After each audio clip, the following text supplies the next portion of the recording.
How's everybody doing today? I want to welcome Teal Swan to the Unimpressed podcast. And I know a lot of spiritual people on the West Coast, know a few on the East Coast, and I'm unimpressed that I have not met Teal yet. So welcome, Teal. Looking good and doing well over there in Salt Lake City. It's good to be here. Thank you. What's going on in your world with this during this pandemic, and how are you functioning with your business? We're restructuring everything. I would love to say that we've been untouched by this. It's changed everything because events is the main thing that I like doing. So I'm usually on world tour and things like that. We can't do that. So everything's restructuring online. Very difficult for me to not be in person with people. Your best situation is a live show. What makes the difference from a virtual session compared to a live session? Well, for somebody like me, let's call it a metaphysical filter is completely blown. It matters a lot where I'm put. So if you take me to one area of the globe or even one city versus another city, it's this whole other range of things that I'm perceiving. I never prepare for my events. What I do is I show up in the day of based off of what I'm looking at. I know what I need to teach to. I'm missing a lot of the stimulus or input that makes it feel just so dialed in when I'm in person. It's also very different to be able to tangibly touch people and be in their physical presence than it is to connect to them via some technological device. Your sensitivities, when you are in a location and you have these feelings, does that lead you down a certain path you may or may not go if you weren't there? Yeah, it's like I'm doing much more of an overview of the culture itself. So for example, if I'm in Japan, I'm going to be able to see exactly what that specific audience in front of me is dealing with. If they're sharing the same time and space, then you'll notice that they're all a vibrational match to one another. And what that means is that there's a high likelihood that everybody who's in that audience is having a relationship issue, maybe an intimacy issue. So I know based off of actually watching that, it's more of a visual thing for me than it even is a feeling. I talk about intimacy. Whereas if I'm at a distance, it's more like I'm going to take what I know about Japanese culture. I'm going to take an overview of the collective consciousness and teach two significant issues that I know are coming up at that time. When you say you look at a culture, if you see somebody, talk to somebody, how quickly did you determine a situation? Minutes. So when I would meet somebody, if I was very emotional when I met somebody out the gate, the first 10 seconds, right? Just left their house. I'm like, I don't know who these people are, what's going on, this and that. My wife and my daughter would be like, Dad, why are you so, aggravated, mean or whatever about, these people and so forth. And then like a year, 2 years, 3 years down the road, when I felt this way, exactly how I felt came true.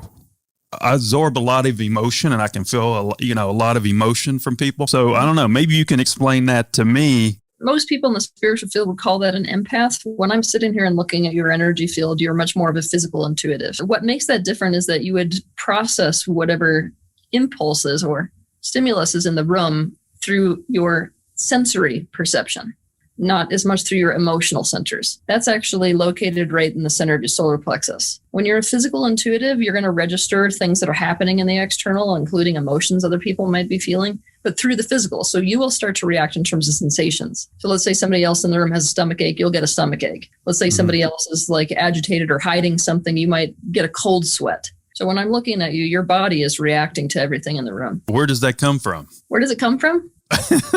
Earlier, we were talking about, whether all people are born with these abilities, right? Mm-hmm. I tend to look at what's going on with me in a very different way than what's going on with, most people. What happens with most people is they have the ability to sense much more than they are aware of or trained to sense. Mm-hmm. And we all have these areas in which we're more open. Some people, let's say you've got a genuine empath, they're much more open on an emotional level. And so it's like, got one person with a much more keen sense of sight. It's no different for these perceptions that transcend the physical dimensions or transcend what we can see, taste, hear, and feel, right? But one person, yourself, for example, will be much more open, have better eyesight in terms of being able to sense on a physical level what is happening in your environment or what is happening with another person. It's not like these things come from somewhere. It's that it's innate and it's inborn. You can definitely train yourself to enhance the capacity to perceive. If I really wanted to tap into this, I can make it more than it is now. Yes, much more. And there's a spillover effect. So a lot of people, let's say that they're trying to develop clairvoyance. Clairvoyance is the ability to see everything. Mm-hmm. So where you walk into a room and you feel a person who's a clairvoyant will automatically see everything. They might immediately get images of the argument that took place in that house the night before. If you wanted to develop the capacity to be clairvoyant, most people would tell you to go and focus on developing clairvoyance. But actually, that's not the best way to go about it. The best way to go about it is to capitalize on the aspect of your being that is the most open already, in your case, as a physical intuitive. So you start to place more focus on that, start to do exercises around increasing your capacity to do that. And there's this spillover effect where eventually you maximize your potential to sense in that way. And so all of a sudden it may spill over to the next most open aspect of you, which might be the empath element. Then it spills over to the next most open aspects, which might be just knowing. We call that spiritual intuition. So I don't know, I don't see it, I don't necessarily feel it, I just know, right? So open until eventually you're able to just perceive all kinds of things, I do it in business sometimes with people that work with me or whatever. Sometimes I think people are thinking the same thing I'm thinking. And I will say something that they don't comprehend at all. What direction we're going? What does this have to do with whatever? It's almost like it's something that's going to happen maybe in a month, 2 months, right? And then my people who work with me, they're like, what the hell is he doing? Again, there it comes again. He said, there's the asshole, right? Because we don't even know what the hell he's talking about. But then when they sit and wait, that becomes a reality.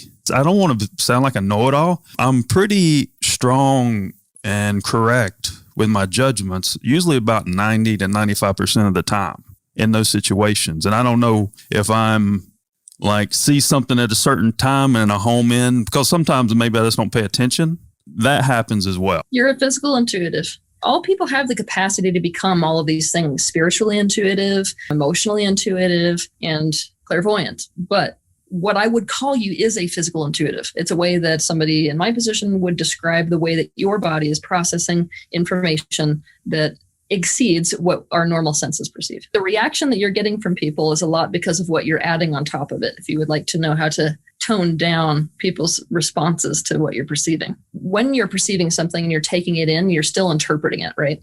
Yeah. What's being added on top of it is a judgmental element. That's what people are reacting to. You could express what you're perceiving in a more neutral way. It's that it's got this tonality of whether it's right or wrong or good or bad that makes people start to go, and they resist you. I'm rough around the edges sometimes. You know what I'm saying? What do you think about bloodline, the foundation of where you come from as a person? Do you think there's any viability there?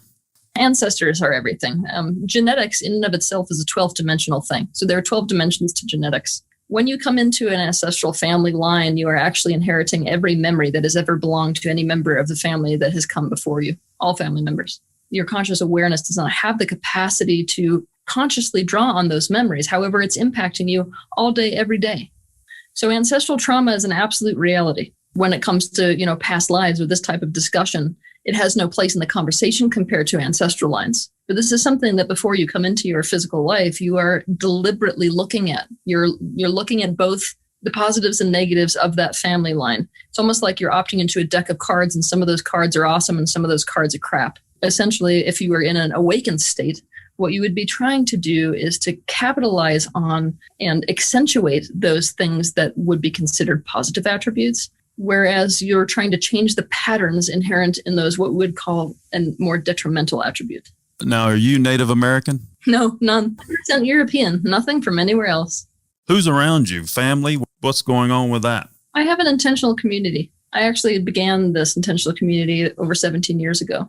I decided, in accordance with what I saw was healthy for physical humans, that it's not healthy for us to live outside of tribe. Of course, there are a lot of shadows that occur within tribe. So what we're going for is to create a kind of a healthy tribal setting. It's like a very conscious and aware version of Friends. If you imagine the people that you care about the most in life, and imagine you're all sick of living your life separately and you want to come together to live together and really, live your life and to maybe even accomplish a mission together, which is what I've done. Now, let's say that you all move in together. So I have a bunch of people who are friends, who are family, in fact, who have been living with me, some of them for 17 years, some for 6, some for 4 years. When you do these live shows, how many do you usually do a year? Well, it depends on whether I'm on world tour. I do a lot more. I do like 3 to 4 a week. When I'm at home, it's maybe once a month. So we're doing probably 16 a year on average. What is your full motivation? Obviously, the spiritual part. What do you want to accomplish with your voice? I want to alleviate human suffering, regardless of what that suffering is. I'm an expert on human pain. And ultimately, this is like phase one right now, is to be able to get that, these skills and tools out to as many people as possible. Phase two is where I start to build replacements for those structures within society that actually cause suffering. For example, the justice system is my opus. I have a very different way of looking at, what we would call criminal. So I would like to create an entire new system of justice for people who commit crimes. So you know how I sum up life? In 2 words: sensitivities and percentages. The reason why, if you were born in a desert, you're obviously going to be made of something, whatever that is. And you're born in that desert and you live in that desert. You're only going to know the desert, right? Because information drives society. Why can't people in society today recognize that to improve their life? Well, the description that you're talking about is deterministic in nature. And we're looking to change what is deterministic into free will or choice. Your observation that you just gave me is accurate to the degree that somebody has not actualized their free will. Once somebody actualizes their free will, they actually have the capacity to disidentify. That means that they're no longer constricted to their own personal, individual, perceptual reality. And that's one of the deepest spiritual practices, in fact, is to be able to disidentify so far from self that you can take in the objective perspective itself. And that changes every information, obviously, that is coming into your system, and that changes every decision you make. I always say you can find the answer to anything in the foundation, right? And then you have the top of whatever it is, whatever information you're talking about. But most people respond off top of mind, which is not who they are, or they're lazy and they operate in between. And there's a lot of dilution of the truth and falsehoods within that between situation. Right? Instead of really digging deep, really understanding where this came from and where this information came from, going to the foundation, getting the answers. That's what society has developed, in my opinion. What do you think about that? Well, in my opinion, society does not go deep enough, hardly ever. And that's why they can't really understand. There's not a firm enough understanding of what's occurring in order to meet any circumstance or any person in a meaningful way. So yeah, I feel like that's a lot of the reason why society can't solve a lot of the problems that it's facing today, is because it lacks the choice to go deep enough to develop enough understanding that would reveal exactly how to do things in an effective way.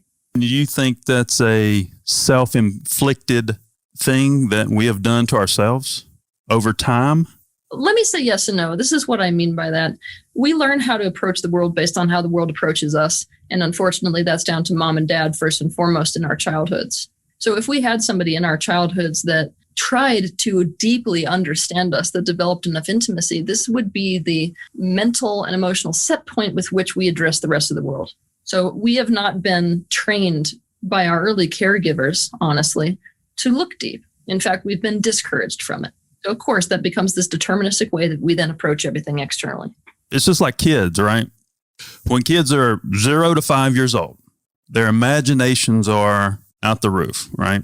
So if we go back to the 1800s when school started, right, and you see these guys standing over in this corner and they see all these kids with these great imaginations. They're like, shit, we need to create something that's going to slow their thought process down. So they created curriculum that is still probably the same curriculum that we had in the 1800s that's still in the schools today. I think curriculum today slows learning down in our school systems. When I say self-inflicted, right, in that situation, I think we created that, because think about when kids go to school, when they're 6, 7, 8 years old, they lose their imagination. How do you get the masses to believe in that? Besides putting your message out there, you wait for them to suffer by what they've created enough. I know you said you want to help people with all pain. What is your biggest process that you really want to win this situation or help this situation? I want to address all pain. My obsession is fragmentation. Fragmentation within not just the human psyche, but the universe at large. Now, if we apply fragmentation to a physical human, what you're looking at when you're looking at a criminal is a person whose consciousness has split into a vulnerable self and a protector self. Many, in fact, but I'm trying to simplify this concept. And it is that protector self that is trying to keep them safe in ways that not only ultimately wound them, but other people as well. What's not being done, and what I really am wanting to do, is to address this vulnerable aspect that is underneath whatever protector self is essentially committing murder or robbing or things like this. And this approach, taking this approach to people who we would label as criminals, is not being done. And if there's no integration between the vulnerable self and meeting of the needs with the vulnerable self, as well as, helping the aspect of them that has coped by becoming so violent or offensive to human society, there's no way to actually change the person into somebody who benefits society. And this is a huge lost resource. If you want to look at it in a less than loving way, the way we're going to go about it when we're approaching politicians is that you're wasting a ton of money, and every single person that's sitting behind a jail cell is a wasted resource. You talk about criminals. There's a David Fincher show about the FBI group who coined the phrase serial killer. The show is Mind Hunters, and they kind of use some tactics, what you're describing or what you do. Do you know anything about that being used in government? Not the processes that I'm describing, no, but it sounds interesting to me. Because if you were going to really talk to somebody, maybe that division in the FBI would be the people to start with for you. Have you went out and tried to talk to politicians and express your views and so forth? Or no, because that's very much phase 2 of what I'm doing. I'm still in this phase 1 element where I'm trying to get a lot of information out to everyone, not just focus and limit all of my attention right now at this point in my career towards one demographic of people. It takes much more energy and focus than I have right now running an entire company and career. So it's got to be a 1-2 step for me. Right now you're on 1. And when do you know you're getting new information? Is it just seeing more people, seeing as many people as possible, and then the green light goes off and says, hey, I'm ready? Or I don't want to be at a point where I'm having to rely on, investors and things like that for this type of a move. That's very slippery territory. I'm not an idiot. I know that what I'm up against is a business that makes money off of people sitting behind jail bars. So that means I'm coming up against people making money. Not being an idiot myself, that means I need to come from as strong a place as possible. Not just a place of, this utopian visionary who thinks there's a better way. No, I need to be like a heavy hitter by that point. Somebody with so much financial backing, so much fame behind me that I can cause a problem for people who are resisting this. Very, very clear the way you're very, very stern. You're very, very focused. I can see that. And you talked about frequencies, and I read on here about frequency paintings. Yeah. What is that? What does that mean? This is one of them behind me, actually. So if you imagine energy like it's static, when something condenses into physical form, that static begins to take on shape. And so you see, before something becomes physically manifested, it takes on this very geometric structure. So this is pre-manifested reality. So let's say that somebody is feeling the emotion joy, or joy is about to manifest as a chemical sensation in the body. It will show up as a pattern in the energy field first. So what I'm doing is essentially copying these patterns down, and they're serving as a homeopathic influencer in the home. So like if I was able to paint joy, which I have done, then you put it in your living space, that vibration or that pre-manifested reality is actually much stronger than the physical. It's much larger, in fact. So I'm influencing a person's energy field with the frequency of joy. This is expansion. That's expansion. And you did that painting behind you? Yeah. And how long did it take you to do that painting? 4 days. What do you use to do something like that? I use a combination of watercolor and acrylics. Watercolor because there's a lot of movements. To be honest with you, there's a lot of colors in the energy field. So I'm a little bit restricted. But when you're looking at how energy moves, watercolors tend to capture more of that movement than an acrylic does. I guess when did you really find yourself? Have you always been this clear? No, I've not always been this clear. I was a very raw child. I had a lot of these talents, but I had no idea of mastery of those talents. And in my childhood, I suffered to a degree that most people will never touch. And I hope they never touch. So that suffering, regardless of how much you may know about the greater universe, it doesn't make anything better. For example, I may have been able to see spirit guides like most people can't see, but it actually created greater trauma for me because when a lot of things were happening that were in alignment with my life path, they would sit there watching. So I actually have bystander trauma for them as well. So no, I had a very negative relationship with the universe at large, regardless of how much I knew about the universe. What was your first step? Because, some people don't have a strong enough mind, to get out of that. Well, the first step was realizing that if I don't commit to life, then I have no life. So there's no sense in being a fence sitter. And that's what I was doing ultimately in my teen years when I was highly suicidal and tried to commit suicide multiple times. It was realizing that I'm not really fully committed to life because of the amount of pain that has been here. And I'm also not really fully committed to death. That's not going to work. And I realized, obviously, anything that manifests happens because you put your energy into it. So if I'm not putting all of my energy into life, there's nothing that's going to manifest. So I decided to play this game with myself, which was, I could always kill myself tomorrow. Why don't I put 100% of my energy into really fully living the life I want to live today? And when I did that, there were results. So that turned to 2 days, turned to, a week. I can always kill myself in a week. Turned to, I can always kill myself in a month. Eventually didn't want to. And what I did in the beginning is I turned myself completely away from spiritual practice. I wanted nothing to do with this because this is what got me in a lot of trouble in my childhood. And I went into professional sports. So my answer for you is a pretty funny answer. The first step that I took was to get out of this completely and to dedicate myself to the highest achievement that I could in sports as a professional skier and then a competitive speed skater. What was your level skier? Did you always know you're an athlete? I was always an athlete. I was always very good at athletics, yes. But I was a telemark racer and eventually made the United States telemark ski racing team. Do you tell that story about your first step, at your live shows? Yeah, I mean, if it's applicable, yes. You'll notice that I tend to, whenever somebody comes to me with a question, I pull any necessary information for where they are specifically. It's not like I'm this person who's in the world and I've got this one message and I have to get this one message out. I am very much the type of person who wants to play the ball back and forth. So it's like I'm waiting for somebody to hit a ball to realize where they am and what necessary counter move that implies that I need to make. I've recognized this thing with younger people having this anxiety, right? A lot of this anxiety is due to bad childhood. Somewhat could be very informative to some of the younger generation today due to the things they're developing based on the environment, based on our foods and everything else. I think that's a big deal because a lot of people, they get lost in that. If you don't hear something like that or can relate to another person, they don't know where to go. Exactly. And most people talk to them in a way that actually makes where they are worse. How about foods? What's your diet? Do you have a certain type of diet to keep your mind healthy? And I'm completely vegan, have been for 12 years. On top of that, I don't do sugar. I don't do processed foods. And I'm lectin-free as well. Lectin-free? Yeah. So I'm the hardest person to feed on earth. That's what it is. Nice. So you're the one, you go into the restaurant and you're like, all right, I'll have a salad, but no cheese. Yeah. Half a tomato.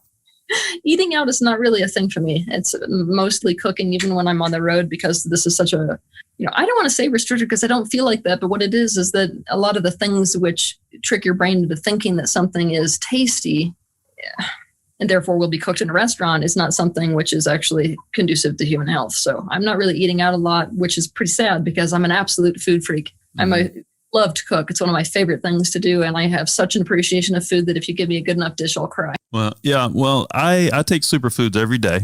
Yeah. A buddy of mine, we try to eat organic pretty much all the time. I mean, I slip every now and then if I had a couple tequilas too many or whatever. The next day I might eat bad. That's the only time I eat bad, but usually we eat pretty good. And a buddy of mine is Dave Sandoval. He's owns Purium Health Products. I don't know if you've ever heard of Purium. Not yet. He taught me a lot. I thought he was full of shit the first 10 years I knew him. He used to test product on us, right, to develop this. And today it's a $75 million company. But when he started, nobody was doing what he's doing. I still think his food deal is still like way ahead of the curve because it's pretty much nutrient dense superfoods. And, I've went through the history of food with him and, how the calories was created in America as a falsehood and all these different things and how Chicago Board of Trade started chemicalizing foods after World War II, right? And now, cancer, you can see the cancer rate take off after World War II because everybody stopped cooking at home. It was a new world. So I understand that very, very well. And I think a lot of people should, if they are a spiritual person, should really consider what they eat on a daily basis because it will definitely help. Oh, yeah. No, it's very much making your body a vessel for higher frequency consciousness to come through. What's your daily routine? Doing what you do? Is there a certain structure you have daily or a certain day you do certain things? It's very important to me to flow with whatever's happening within the greater universe. And I will notice when I wake up exactly what's happening. I will make adjustments based off of that. I'm never going to be the type of person who, if everything is not conducive for work, is going to just sit down and plow through it. I don't believe in bulldozing. That being said, I'm one of the most disciplined people you'll ever meet. So let's assume that the universe is not an element here and doesn't throw me curveballs a lot. When I wake up in the morning, the very first thing that I do is an hour-long to 2-hour-long meditation, which is a presence meditation. What I mean by that is that it's not like I'm going out with my meditations. It's not journey work. I am with whatever sensations are occurring in my body. So it's a powerful self-presence, and it grounds you. So that's the way that somebody like me, who's as unfazed with the physical as possible, can get fully phased. So we're back with me, Teal Swan, wherever I am, whatever year it is. Now I'm fully filling in my body with my awareness. Based off of that, a lot of personal truth rises to the surface. What I mean by that is personal truth in terms of what I'm needing that day, or personal truth in terms of what I'm perceiving that the world needs that day. And then I'll usually take action on that. After I do that meditation, I have a son. So usually he wakes up at that point and I'm making him food. It's very important for me that he has the experience of togetherness for family meals. So we do breakfast and dinner together every single day. So I'm making the entire family breakfast. So we sit down, we have that, and then he goes off to school, and then I'm exercising. And, I've got a lot of different things that I love to do for exercise. And after exercise, it's right into work. So it's whatever it is that I feel inspired to do. And if there is no immediate inspiration, I'm working on whatever my to-do list, consists of, which is a 60-page to-do list. Yeah. So then we're doing that for as long as I feel an energy slump. It's really important for me to catch that wave. So when people wake up in the morning, you'll notice that there's this kind of wave of energy. That is, if you're in alignment. That wave of energy doesn't occur for people who are doing what they have to do, not what they're passionate about. But the wave of passion for people who are actually doing something that makes them passionate occurs, and it peaks. And usually in the late afternoon, about 4 o'clock, it will start to go down. Now, there are some people who operate in a flipped way. So they operate much better at nighttime. They're up till 3 a.m. It's fine. But it's very important that somebody catches that wave and doesn't try to plow through it when that wave tapers off. So let's say that wave tapers off around 4 o'clock. That's when my son usually comes home from school, and I'm usually back in the kitchen again, doing a dinner for us to all sit down and really connecting with my community members. Yeah, so connecting is basically the rest of the night, and then it's bedtime. You've been in Salt Lake City this whole time during the pandemic?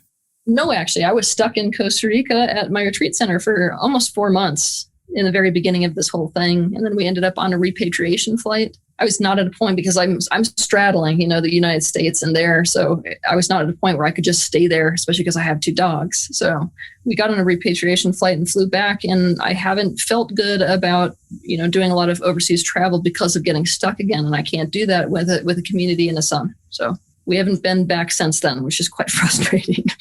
So yeah, I've been in Park City since then.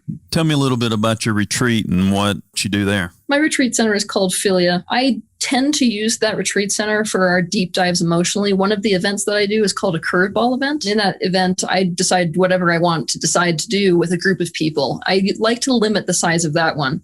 For my synchronization workshops, when I'm on world tour and things like that, sometimes we have an audience of 1,000. So for these smaller events, I'm doing about 20 to 25 people is what I like to cap it at. And so I've got those people for a solid week. And during that solid week, I get to put them through whatever processes I feel like they need in order to line up with whatever their intention for being there is. It's really great because when they've got each other, they actually support each other's processes. And that enhances the learning, because it's a guarantee you're going to end up in a group with somebody who's got the same issues as you. So it's just like doubling up and tripling up and quadrupling up your expansion experience. And thrown in there is a couple of excursion days, which is real fun for them because they can go to places like Arenal, where we'll take them to a hot spring underneath a volcano, Yeah, so that's there. And then also down there at that place on top of the curveball event, I do a completion process training. I created a few years back, actually, I created a process for helping people with post-traumatic stress disorder. And I'm training people, therapists, psychiatrists, and just people who, are energy workers or really care about people who want to learn this. I will train them in this process and certify them to facilitate the completion process. So that training also takes place there in Costa Rica often. And how many people can you have there at one time? 33, but I could bump it up to 50. But if we do that, we just have to move people. Some people have to be staying off grounds, which can be done. I just don't love it, because my retreat center, to be honest with you, is like a separate world. It's kind of bizarre. It's in the mountains above San Jose. And so you drive up there and you drive into the property, and it's like its own little bubble reality, which can be very special for retreats, because it's like you're there and you're in this world and all this transformation is taking place in that world. And I tend to like that better than having people leave and come back during the week. Do you like talking about journeys? Do they do journeys? I don't do it on my property. The property itself that I bought was actually an ayahuasca retreat to begin with and an iboga retreat to begin with, but I don't do that myself and, and all that. If anybody needs to see somebody for that, it's like a referral type of a thing. Well, you want me to tell you about my journey? Sure. Well, my friend, and I should introduce you to my friend at some point, Eric Neese. He was on the very first Real World, hosted The Grind on MTV. He was a big star, and he just walked away from the industry. He knows a lot of people in Hollywood, and we're partners with Nick Cassavetes at one time, but that's here and there. But now lives this lifestyle, vegan. He does the ceremonies with the grandmothers. I think there's 8 grandmothers that he does this with. He goes down to South America, down to the Amazon and all this kind of stuff. So he had been pressuring me for 7 years to do this. And I was like, no, I'm not doing it. I'm not doing it. And you talk about, I didn't want to say anything, but you kind of hit the nail on the head. You talk about being cracked open. I went to this place in La Forest Canyon in Malibu, right? And I'm not going to say who they are because I think the one person's trying to run a political campaign, but they have people at their house, I don't know, pretty much all the time, 25 people at a time come in. The guy thinks he's a channeler. He talks like he's this Native American. So I go there. We sit there, me, Eric, his girlfriend, and then it's this guy and then his wife, right? She's a blonde-headed lady. As I'm laying on the couch, he's walking around. He says, release the hooks. Release the hooks. And I'm like laying there, release what hooks? And so I stand up, right? And I start walking around. He says, you would be the one that stands up and walks around. So he goes out, takes me outside. I go outside and lay down. So when the girl came to me and started trying to talk to me, she was the devil. And I cut her off completely. Didn't speak to her again. The Chandler guy, he was very, very clear. He was okay. It was a very, very interesting thing, but because I was able to see that instantly, I basically became in my own world.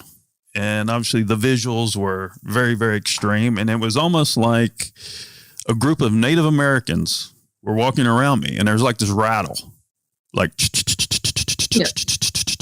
and then that's where they were speaking to me about bloodline, right? And they said, we've got you. And I was laying there and it was like almost I went from a dark place to this very, very light place, right? And they told me, you don't know the power of God.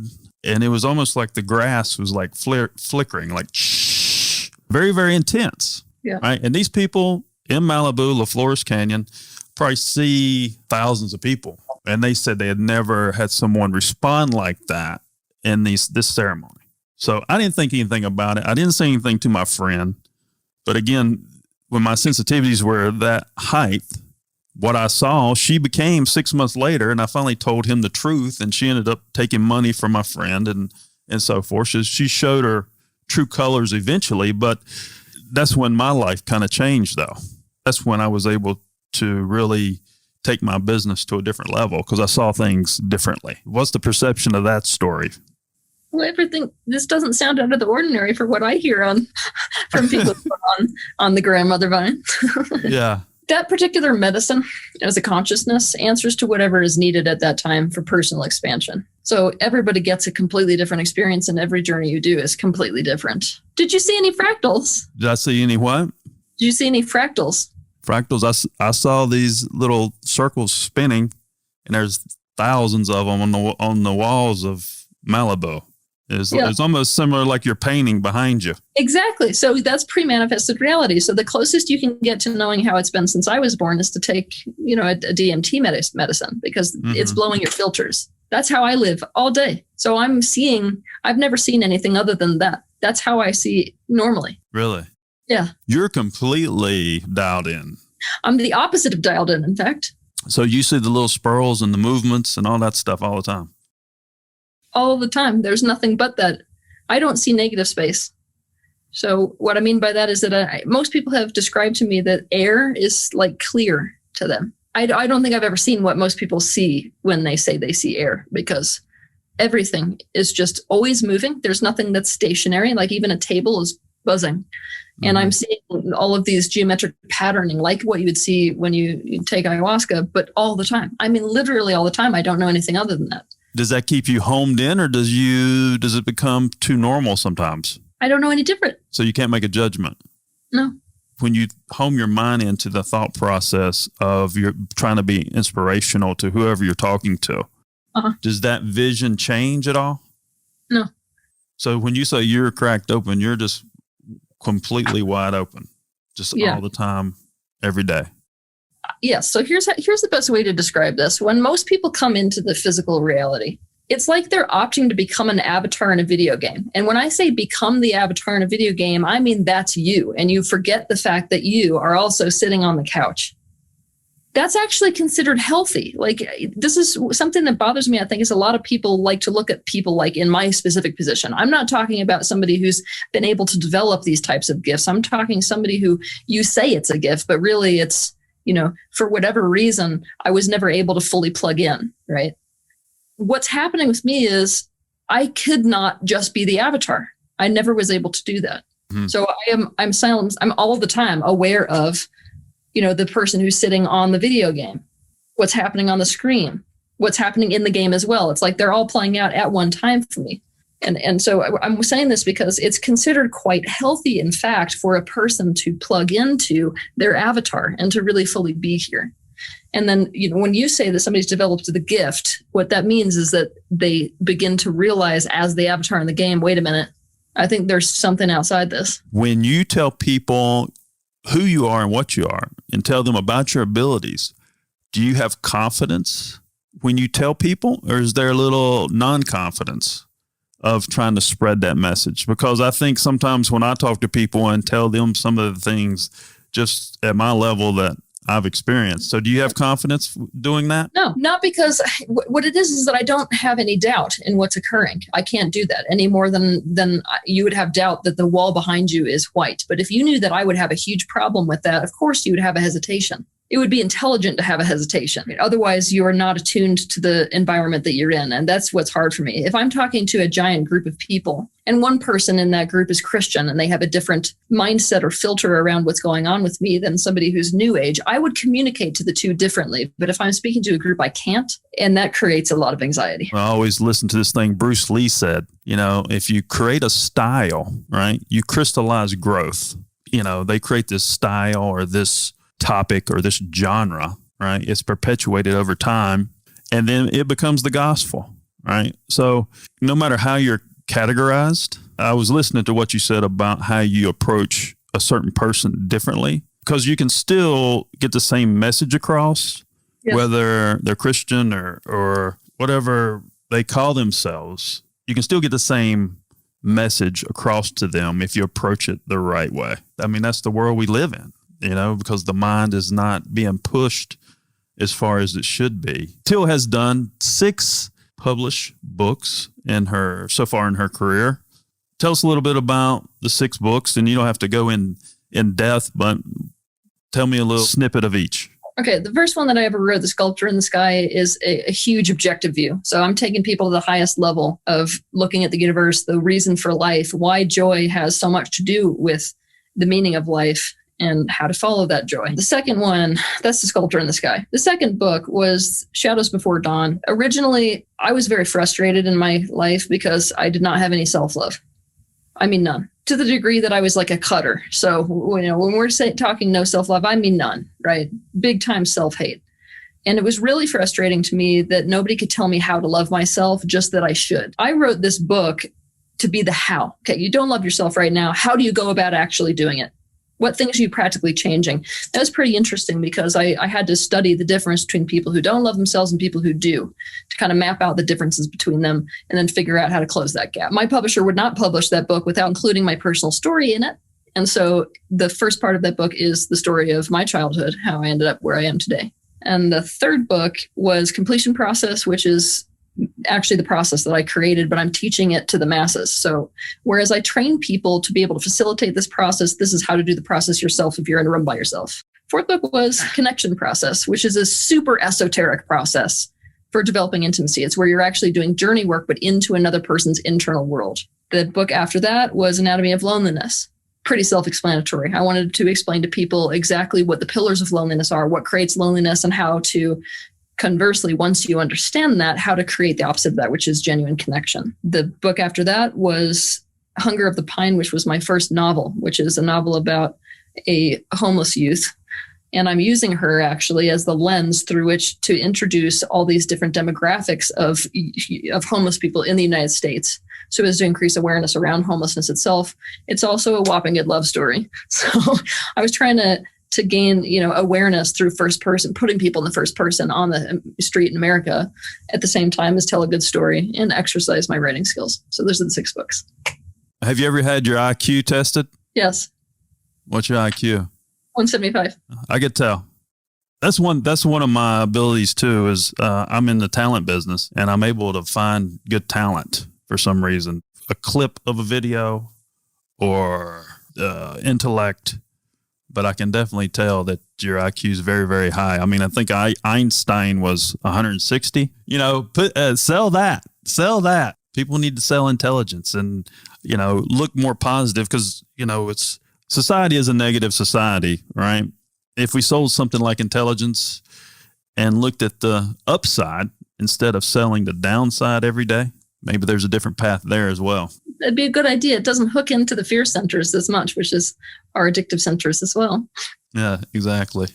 I want to thank the expert in human suffering, Teal Swan, for being on the Unimpressed podcast. My name is John Edmonds Cosma. I'm the CEO of Bang Productions.